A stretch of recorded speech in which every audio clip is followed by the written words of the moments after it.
काजल कहा ना कि हम तो से बहुत प्यार करी ले।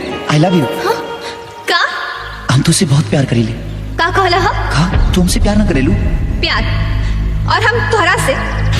तोहर दिमाग खराब आका? तो अब तक ले जो चला चला वो प्यार ना था कहा।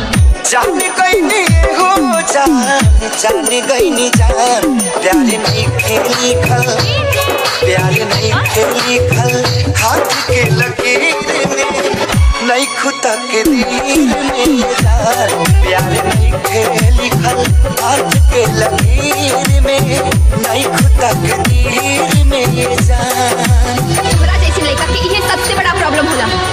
कहां दो बेन हंस के बात ना कर लेवे, सर पर प्यार के भूत सवार हो जाला।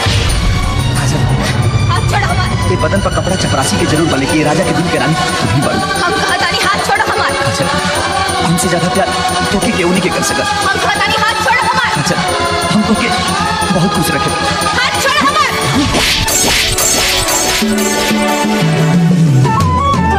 दिल टूटला के कवनो होला ना आवाज हो, फिर कैसे सुनी जमाना।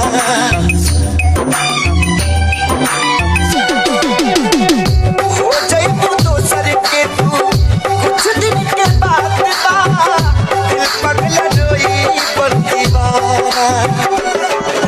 से हम भी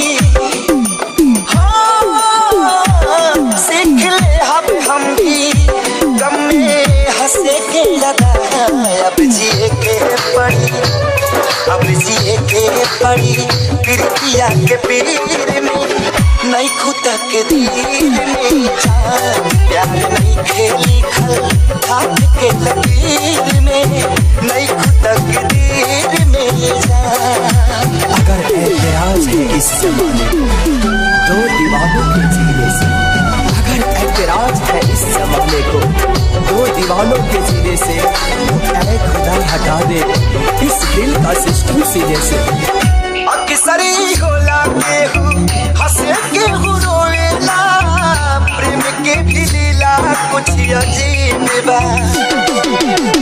बेवफा भी कह दी कैसे मासूम यार के, दगाबाजी अपन ही नसीब बा।